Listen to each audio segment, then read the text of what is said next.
Assalamu алейкум урматтуу Швейга программасынын көрүүчүлөрү, менин программасынын да көрүүчүлөрү, ат жөнүм Мырза Казимкулов, баарыңыздар эле таанысаңыздар керек. Мен бүгүн өзгөчө эфир уюштурган атам, себеп дегенде атайын Ош шаарынан дээрлик 4-5 саат жол жүрүп, ошо Канышай деген энебиз, ушу Кара Булак айыл өкмөтүндө жашаган Канышай деген энебиздин бир сүйүнүчүн, өзүнүн эмгектерин, өзүнүн басып өткөн жолун, тарыхын укканы келдим. Экинчи тарабы күйүтүн укканы келдим. Себеп дегенде энебиздин болгондо да Батыр энебиздин, жети баланын энеси Канышай энебиздин ушул күндө, ушул азыркы жергиликтүү бийликке абдан бир өкүнүчтүү айта турган арыз арманы бар экен, урматтуу көрүүчүлөр. Ошону кулак салып, жакшылап баамдап туруңуздар. Алдагы мүнөттөрдө Алтынай эженин кечиресиздер, Канышай энебиздин жакшы жагында угабыз, жаман жагында угабыз. Андыктан биз менен чогуу туруңуздар. Мен азыр Канышай эжеге сөз берем. Эне айтсаңыз, мына ушул Швейга программасына, анан ушул менин программасына, ушул жалпы энелердин бир жакшылыгы, жамандыгы да ушул программада кетет да. Ак карасы дегендейчи. Ошо атайын ушул Баткен облусунун Кара Булак айыл өкмөтүнө келип, бул жерде азыр эмне деген Карабак, кечиресиздер, мына Карабак деген айылына келип, мына сизди жолуктуруп отурам. Сиз мага чейин буга чейин байланышкансыз, телефон чалгарсыз, ой балам келип, менин да арманым болуп кетчи депчи. Ошон үчүн мына кей жолдун алысын албай сизге келдим. Сизге суроодо, мына бүгүн эмнени айтайын деп турасыз, эмне деп жарылайын деп турасыз? Швейга программасы бүгүн биздин айылга кош келипсиз. Биринчиден ошол Швейга программасын ютубтан дайыма көрүп, мага ошол энелердин арзымын угуп, мына эми кайра куруу болуп, бир канча жакшы иштер болуп жаткандыгынан сизге кайрылгым келди. Ошол келгениңиз үчүн чоң рахматымды айтам. Эми бул жерде айта кетсем, өткөн өмүр эми тарых жок нерсе, бирок мен ошол айылдын эң актив аялдары катары көптөгөн кызматым сүнгөн, элди эч менен камсыз кылгам, килем цех ачкам, бир канча ап өргөлөр жасадым, калпак допулар жасап элге кызмат кылдым. Андан тышкары дагы коомдук иштердин баардыгына активдүү катыштым.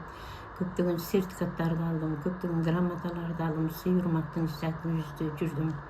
Эми ошентип доордагы бир келеткен 7-8 баланы тарбиялап, Батыр энеми бүгүнкү күндө эсан, Кудайга шүгүр, ардактуу эне болуп отурам. Бирок ошол ардактуу эне болгону менен жакшы окуган кыздарымды, баламды бир дагы окута албай калгандыгыма өкүнөм. Эми ошол бул жерде биринчи күйүтүндү айтып кете турган болсом, ошол иштеп жүргөн мезгилимде мен эмгегимди баалап, айыл өкмөтү мына Синтерден 2 сотик жер берген. Ошол жеримди жөөмөткөндөн кийин эле талаш тартышка түшүп, бүгүнкү күндө эки чоң чиновниктин талашуусунда олар кетеп даярдап алып сатууга коюп, мен мындай көңүлдөн сырт калганым бир өкүнүчтүү да. Мисалы ошо көрсөңүздөр, Эргешов Алишерге айтканымда, бул токтом күчтүү, сиздин жериңиз деп туруп эле баягы талаш болуп турган жерге Төлөмүшев Турсуналиев деп жасап берип койгон да. Эң өкүнүчтүү ушул. Бүгүнкү күндө сатууга коюп, мен азыр көңүл сыртыда калып жатам. Көптөгөн жерлерге кайрылдым, бирок Жалаловго кайрылганымда 4 неме жөнөтүп, ийиттен акыт түзүп, айыл өкмөтүбүзгө берген. Айыл өкмөтүбүз ал жерде мага бүтүрүп берген жок. Анан ушул бүтүрүп бербегендиктен дагы айыл өкмөттөр бүгүн иштебей жаткандыгы, иштеген айыл өкмөттөрү да көргөм, иштебегендери да көргөм. Ошол өкмөт биринчиси айыл өкмөтүнөн нааразы болуп турам. Ошол эми жокору жака жеткизбей эле 2 сотик жерди ошол жерде элдештирип бүтүрүп коюлса да боло турган иш эди да. Анан сиздерге кайрылууга мажбур болдум. Урматтуу Садыр Нуркожоевич, Камчыбек Ташиев, ошол биз ошол энелердин укугун коргоп, неме кайрылып, ошол өзүңүздөрдүн көзөмөлгө алып, ошол жерде мага китеп алып, ошол жерге бир нерсе куруп берүүгө жардам берүүңүздөрдү суранам. 2 жолу стройка курдум, ошо Төлөмүшев Турсунали буздуруп салды. Эми эмне дешимди да билбейм да. Ушундай акыйкаттын жоктугунан акыйкат издеп, анан Швейга программасына кайрылып турам. Адам иманы биринчи болуп, акыйкат менен адилеттүүлүк болсо, кайсы жерде болсо барака болот, жакшы болот. Кудайга шүгүр, менин балдарым бүгүнкү күндө турмуш жашоо жаман эмес, шүгүр. дагы эле болсо ошо өзүмдүн эмгегиме ээ чыккым келет. Урматтуу көрүүчүлөр, канча энебиз бул азыркы жогоруда айтып кеткен биринчи баягы сүйүнүчтөн мурда, жакшылыктан мурда күйүктү айтып кетейин дебеди. Мисалы ошол жерлерде жолдошу раматылык тирүү болгон мезгилде ушул арызынын негизинде энебиз экөө чогуу барып эле ушул Дүйшеев Саксан деген жолдош болгон экен Канышай энебиздин. Ошол мезгилдеги Кара Булак айыл өкмөтүнүн атайын чечими менен, токтому менен арыз жазып, арыздын негизинде жерди алган экен. Ушул Кара Булак айылынын, Карабак айылынын, кечиресиздер, Карабак айылынын Борбордук аймагынан болгон 2 эле сотук. Ал жерде эми ушул убактылуу устакана, ушул кийим тигүүчү цех катары пайдалануу үчүн жакшылыкка кылып эле келишим негизинде алган экен. Анан ал киши ушул Саксан аксакал, ушул Канышай энебиздин абышкасы өткөнгө чейин бул жер даректүү болуп эле эч кимдин духу жетпеген, эч ким кийлигише албаган эле жер болгон экен. Бирок аламдан көз өтүп кеткен Саксан аксакалдан кийин анан ушул жесир калган Канышай эненин дагы алсыздыгына баягы таянышып, ушундай колунан эч нерсе келбейт деген тариздеби ушул жергиликтүү бийликтин ошол мезгилдеги башчылары башка эле ушул токтом үстүнөн дагы башка арендага же ижарага берүү келишимдин негизинде башка адамдарга ушул Канышай энебиздин жерин өткөрүп берип койгон экен да. Ошон үчүн Канышай энебиз ал мезгилде бир тарап келип, мисалы үчүн ошол өздөрүнүн ишкердүүлүгүн, ишмердүүлүгүн жүргүзөм деп турган учурдагы анча-мынча талаш тартыштарын айтып отурат. Ал эми ошол эле мезгилде ал талаш тартыш бүткөндөн кийин ошол Канышай энебиз кой деп салган 3 бөлмөлүү ошол ишкердүүлүккө, ишмердүүлүккө багытталган объектисин имаратын дагы ошол буздуруп салышып, кыскасы эки тарап ушул күнгө чейин ызы-чуу менен азыр ошол аталган 2 сотук жер же Эшматта эмес, же Ташматта эмес, ушу ортодо турган жер экен. Канышай эне мага берген маалыматына караганда, азыр ошол Канышай энеден талашып аткан тарап Канышай эженин өлүмүн гана тилеп туруптур. Эми ушул кемпир качан өлсө, анан кийин чалы өтүп кетти. Кудайга шүгүр, эми кемпир өлсө, анан ушул жерди биз түбөлүккө бала чакама калтырып ушул жерди тартып алат элек деген ойлору бар экен. Урматтуу көрүүчүлөр, калган кепти Канышай энебиз угасын. Анан эми сиздер соттоштуңуздар. Мисалы, ошол облустун губернатору Зиядин Жалалов иштеп турган мезгилде 2020-жылы 14-декабрда барып, мына ошол сиздин суранычыңызга каттын конкреттүү жообун алып келипсиздер да. Мисалы, 2020-жылдан бери ушул азыркы эле айыл өкмөт иштеп атабы, же алмашып кетти ортодо? Ошол айыл өкмөтү 2021-жылы 21 январда келип, ошол 4 адамдан турган комиссиянын негизинде ошол жерден узун 17 метр, туурасы 5 метр болгон жерде ошол бөлүшүп болсо да иштей бериңиздер, эми калгандан көрө деп мага ошол акыт түзүп айыл өкмөтүгө тапшырып кеткен. Экөөңүздөр бөлүп алгыла деди ошо бир соттуктан ошондо эми. Бул жерде азыр 3,5 сотук бар да. Эми сизге ошол узун 17, туурасы 5 метр болгон жер болсо да макулсуз деди, макулмун дедим. Анан ошону айыл өкмөткө тапшырып кетти, ошол ишти мыйзам негизинде бүтүрүп бериң деди. Бирок ошол айыл өкмөтү азырга чейин бүтүрө элек. Кайра кайрылып жүрүп, андан кийин депутаттарга кайрылдым. Жамиля Жолдошова деген депутаттардын төрайымыга кайрылып, Турсунар менен ушинтип келише элеми десем, ал орто төшөп өтө чокор кыйынчылыктар менен экөөбүз келиштип ортобузга келишим жазып калып кеткенден көрө майлы 150 000 акча төлөп, мен ушул жерде майлы Кудайдын берген ырыскка буйрган күнгө моюнсунам деген сөз менен калдым. Анан ол Жамиля Жолдошова менен түзгөн келишимди бузуп, ана 22-жылы февралда кайрылганмын. Ошондон бери өрүп бышыктап кутулам, 150 000 берип деди. Ана 3-жыл аяктап кетип атат. Эч кандай сөзүн турган жок. Эми мен ошол боюнча эле турбайм да, убакыт өттү, мен да эми калыстык издеп ошол Швейга программасына кайрылып турам да. Урматтуу көрүүчүлөр, сөзүбүз курук болбосу үчүн мондай бир документалдуу сүйлөйүн деп ойлоп атам да. Себептеги мына Карабак айыл өкмөтүнө мына ушул алгачкы жазган ушул Саксан абабыздын каты, мына ушул байбичеси Канышай энебиз менен чогуу барган мынакей. Булар өздөрү мисалы бир жактан чиймелеп алган жок, колдору менен жасап алган эмес. Мына ушул арыздын негизинде мына ушул Карабак айыл өкмөтүнүн номер 12-181 сандагы токтому чыккан экен мына ушул. токтом. Ошол жерди иштетүү боюнча азыркы талашып аткан 2 сотук жерди Карабак аймагынын борбордук аймагына жайгашкан. Андан кийин ушул Карабак айыл өкмөтү тарабынан 2008-жылы чыгат. Бул 2003-жылы токтом, мына 2003-жылы токтом. 2008-жылы ижарага берүү үчүн дагы бир токтом чыгат. Ушул токтомдун үстүнөн Капаров Кадырали менен Акимов Айтбеке ижарага берүү боюнчачы. Анан бул ошентип отуруп, колдон колго өтүп отуруп, азыркы күндө ушу жеке менчик тарапка кеткени дагы айрым бир маалымат булактарына караганда ушу мага келип ушундай бир маалыматтар чыгат. Эми аны канчалык деңгээлде мисалы туура эместигин алдыңкы убактарда дагы иликтейбиз дегени, териштиребиз дегени, бирок бул жер муниципалдык жер деп кийин кайра айыл өкмөттүн жетекчилиги тарабынан, атайын адистери тарабынан дагы маалымат берилген сыягы бар экен. Эми азыр биз мына ушундай документтердин баардыгын чогултуп жүргөн ушул Канша энебиз менен бирдикте мисалы ушул эфирди уюштуруп койгонду туура таптык. Бүгүн эсиңиздерге сала кетейин, бүгүн дем алыш күн. Бүгүн числого канча болуп калды эне? Бүгүн 15, 15, эртең 16, эртең дүйшөмбү, бүгүн жекшемби болуп калганына байланыштуу. Анан убакыттын таардыгына байланыштуу, бирок ушул жекшемби же болбосо дем алыш күнгө карабай келип, мен эненин өзүнүн арманын, күйүтүн айтырып аткан чагым. Урматтуу айыл өкмөт башчылары, Зиядин Жалалов губернатор болуп иштеп турган маалда чыгарган ушундай жакшынакай токтому, кийин комиссиянын негизинде четекке алып түзүлгөн атайын топтун тапшырмасы менен ушул эненин жеринин бир кылка бир максатты чечип берип койгула деген талап ушул күнгө чейин аткарылбай жатты. Ушуну эске алып коюңуздар.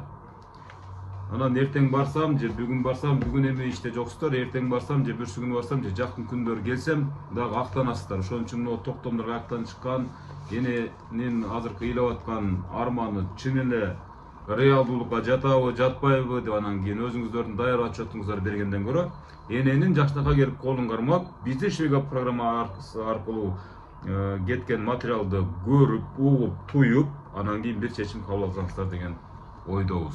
Азыр эми эне менен кайра баарлашууну улантабыз. Эми мен ушу иштеп жүргөн мезгилимде өтө неме кылган экенмин. Эне мындай кылыңыз, эми мындай кылыңыз. Эми мына энебиз, урматтуу көрүүчүлөр, урматтуу Швейга программасынын көрүүчүлөрү, энебиз эми жакшылык ушу элге кылган кызматын айтып өтсүн. Ошол элге жасаган кызматын айтып кетсин. Агырбы деп калдыңыз, башка деп калдыңыз, грамоталарым бар деп калдыңыз, бардыгын айта бериңиз эми төгүлүп жазып эне. Эми өкүнгөнүмдү айтып бүттүм окшойт, эми мактана баштайт окшойм. Ошол кыйынчылык болуп жаткан мезгилде ошо коңшулар менен уюшуп туруп жүн иштетүүнү баштадым. Анан ошо жүндү базарга алып чыгып, ар кандай нерселерди жасап сатып атып, ошо күнүмдүк тириликке ар бир базарда жакшы киреше таап жүрдүк. Анан 2005-жылы ошол Баткенге бир нерсе мероприятияга чакырып калды, барсак биздин ак өргө Карабак айыл өкмөтүнүн ак өргөсү өтө мындай экен да. Анан муну бизге окшогон аялдар жасаган, мен ушуну толук неме кылып берем, чаңлап берем деп үйүмө эле түшүрдү ошол жактан келгенден кийин. Анан коңшуларым менен аябай жакшынакай ак өргө жасап бердим. Кийинки жылы 2006-жылы май-март айларында ошо биздин стадиондун көркү болуп турду да. Ошондон кийин калпак цехти иштетип, аябай калпак чыгарды. Эми көптөгөн иштер бүттү. Килем цех ачып, ушунча элдерди, 40тан ашык кыздарды килемге үйрөтүп чыгардым. Эми айтып берсем өтө көп. Ошол күчкө толуп турган мезгилде өзүм сүрөт тартам, анан кол өнөрчүлүккө да бергендим дагы. Алам эненин көзүн карайыңды деген бир тема менен мынандай сүрөттү өзүм тартып, ошо элди үгүттөп, иш менен камсыз кылып жүрдүм. Анан ошол мына айылыбызга жаңы суу келе турган болгон маалда ошондо дагы эч айылда уюшуп суунун акчасын жей албай калдылар.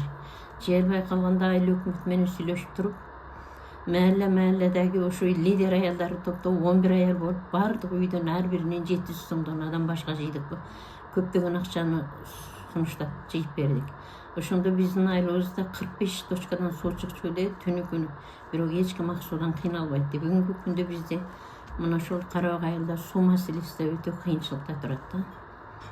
кыстара кетсем ошол. Анан менин көптөгөн ошол 2000 жылы Ош 3000 алтын медалга, 2001 жылы туризм жана ошол мамлекеттүүлүктүн 10 жылдыгы, Баткен областынын 1 жылдыгы дегенде ошентте да бир 2 алтын медалга көрсөтүлдүм.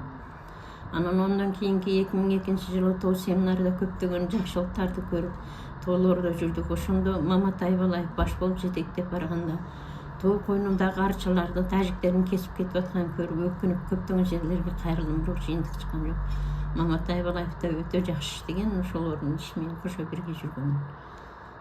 Ошол ак өргөмдү кайсы жерге дегенди барып тигип, ошол өкмөттүн жумшаган жерге барып тигип, бир блокнотко жазып жүргөн экен. 37 жолу ак өргөнү ошол кайыт кеттик десе ошо этеме операторлордо тигип жүрүпмүн. Анан бир канча грамоталарды алдым, бир канча сертификаттарды алдым. Анан 7-8 баланы зоройтуп, батырын болуп, бүгүнкү ардактуу эс алуудамын. Кудайга шүгүр. Анан өкүнүчүм ошо жеримди акыйкаттуу карап берилсе, анан кубанычым эми ошол да.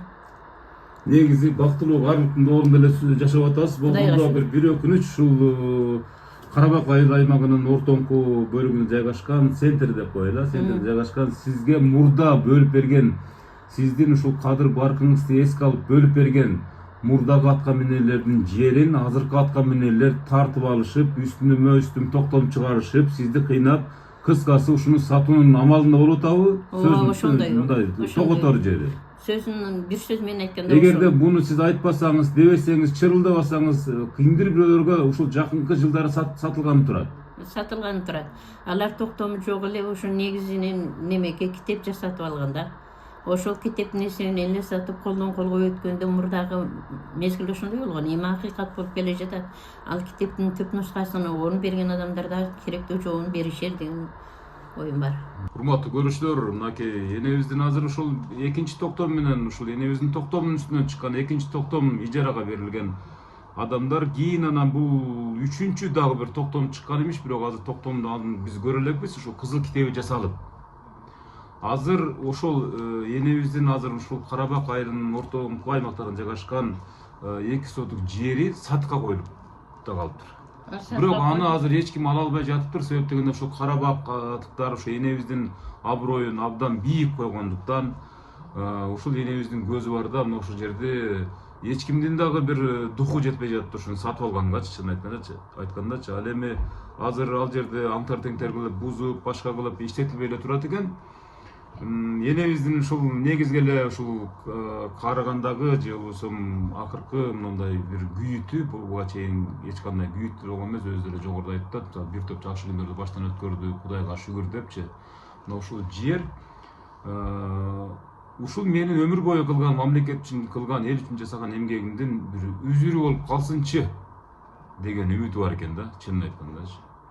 Урматтуу жергиликтүү бийлик, Карабак айыл өкмөтүнүн башчысы ушул маселени чечип берип койсоңуз жакшы болмок экен. Себеп дегенде бул жерде Зиядин Жалалов губернатордун бир атайын сизге болгон бир тапшырмасы бар экен. Ошол тапшырманы аткарып койсоңуз, нур үстүнө нур болмок деген гана пикирди айтабыз. Мына 14 декабрь 2020 жыл, андан кийин 21 жыл атайын комиссиянын чечими менен бекитилген мондай кагаздар бар экен.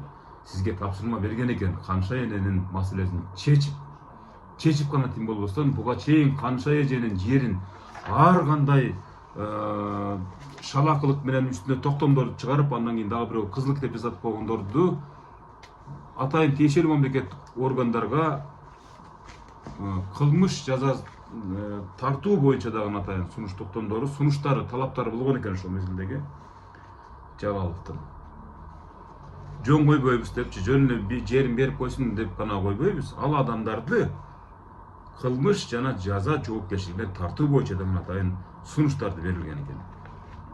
Билбейм, эми азыр энебизди ушул менен Швейга программасына мисалы коомчулукка жайып коюуну туура көрдүк, биз деле туура көрдүк. Себеп дегенде энелердин эч качан көзүнөн жаш чыкпаш керек. Мына буну биздин өлкө башчыбыз, андан кийин ушул Садыр Жапаров баш болгон, андан кийин Камчыбек Кыдыршаевичке кайрылып атат, элдин уулдары деп, эл ишенген жетекчилерибизге кайрылып атат.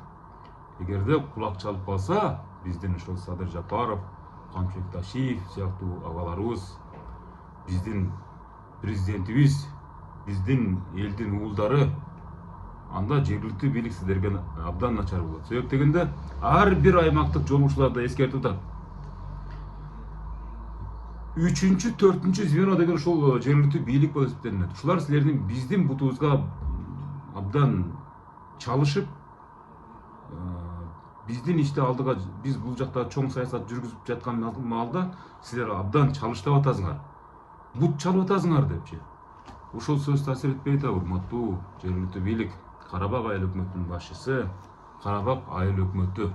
Анан ушул Баткен облусунун негизи эле ушул бийлиги, Канша эне сыяктуу бир топ адамдардын дагы армандары бар чыгар, бирок Швейга программасына козулган ушул Канша энебиздин арманына абдан жакшылап кулак тийип коюңуздар. Кулак түрүп, баам салыңыздар.